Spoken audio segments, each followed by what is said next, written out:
علیہ وسلم نے فرمایا، اور لمبی حدیث ہے، برا بن عازب رضی اللہ تعالیٰ اس کے راوی ہیں، کہ نبی کریم صلی اللہ علیہ وسلم کسی جنازے میں تھے اور قبر کی تیاری میں بھی دیر تھی، تو جیسے سب انتظار میں بیٹھ جاتے ہیں، تو نبی پاک صلی اللہ علیہ وسلم نیچے بیٹھ گئے، آپ کے ہاتھ میں ایک چھڑی تھی،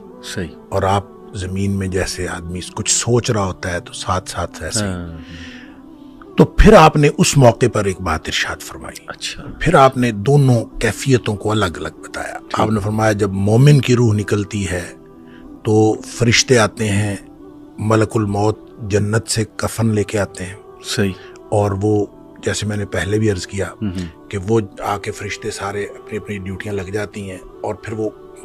اس کے کان میں آ کے کہتا ہے ایتھا النفس الطیبہ، اے پاکیزہ روح نکلو، اخرجی الی مغفرت من اللہ و رضوان، سبحان اللہ کی مغفرت اور اللہ کی خوشنودی کی طرف نکلو۔ تو پھر وہ تو فوراً نکلتی ہے نا، مطلب اس کا مطلب وہ تو خوش ہوتی ہے، وہ تو نکلنے کے لیے پھر دیر ہی نہیں لگتی، اور وہ جیسے پانی کی مشک بھری ہوئی ہے تو بند کھول دیا جائے، تخرج تسیل کما تخرج القطرۃ من فی السقا، وہ نکل جاتی۔ تو دوسرا جو ہے، جب وہ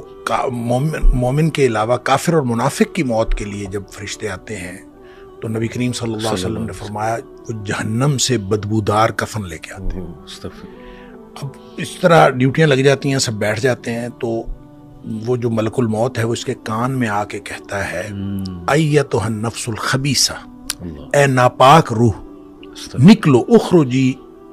باہر نکلو، الی سخط من اللہ و غضب، اللہ کی ناراضگی اور اللہ کے غضب کی طرف نکلو، اللہ کی ناراضگی اور اللہ کا غضب تیرا انتظار کر رہا ہے۔ آپ اندازہ کریں جس کو یہ کہا جائے اور ادھر دنیا میں پڑے ہوئے اس کو یہ خبر مل جائے کہ اللہ کی ناراضگی اور اللہ کا غصہ میرا انتظار کر رہا ہے، تو وہ کیوں نکلے گی؟ جی ہاں۔ پھر نبی پاک صلی اللہ علیہ وسلم فرمایا فتفرق فی جسدہ، وہ پھر جسم کے اندر چھپتی پھرتی ہے، کبھی ادھر جاتی کبھی ادھر۔ اس کا مطلب ہے ایک اینٹی ہے نا، روح ایک چیز ہے، اس کی بھی ایک پوری سمجھ ہے، ہاں جی، وہ بھاگتی پھرتی ہے، فتفرق فی جسدہ، جسم کے اندر بھاگتی پھرتی ہے، باہر نہیں نکلتی۔ تو پھر فرشتے جو ہیں وہ فینزعہ، وہ پھر اس کو کھینچ کر نکالتے ہیں، اللہ اکبر۔ اور پھر اس کی جو نبی پاک صلی اللہ علیہ وسلم نے مثال بیان فرمائی، کما ینزع الصفود من الصوف المبلول، جس طرح سے گیلی اون ہو اور اس کے اندر گرم سلائی لوہے کی رکھ دی جائے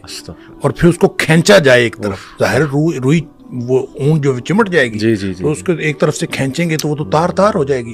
فرمایا اس طرح فرشتے جو ہے اس کی جان نکالتے ہیں۔ قرآن کہتا ہے وَالنَّازِعَاتِ غَرْقًا، ڈوب کر کھینچ لینے والے فرشتوں کی قسم، سبحان اللہ، وَالنَّاشِطَاتِ نَشْطًا، اور بند کھول دینے والے فرشتوں کی قسم، یعنی بالکل ایسے جیسے بند کھل جاتا ہے، یہ مومن کی موت ہے، اور پھر اس کو اندر سے کھینچ کر نکالتے ہیں، یہ کافر اور منافق کی موت۔